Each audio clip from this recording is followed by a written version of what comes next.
আমি তোমায় ভালোবাসি, তুমি আমার জান। তোমার হাসি দেখলে আমার জুড়িয়ে যায় প্রাণ। তোমার ওই চাঁদের মতো মুখটা যখন দেখি, ইস কি যে লাগে তোমায়, দারুণ লাগে বেবি। তোমার প্রিয় টক, আমার প্রিয় ঝাল, তোমার সাথে ফুচকা খেতে যাব আমি কাল।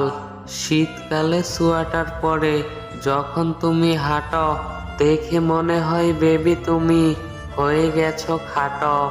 রাস্তার ধারে দাঁড়িয়ে আমি অবাক হয়ে ভাবি, কেন তুমি নিয়ে গেলে আমার বাইকের চাবি। যাকে ভালোবাসতাম আমি সেই দিল বাস, তার জন্য শুরু করেছি গোলাপ ফুলের চাষ।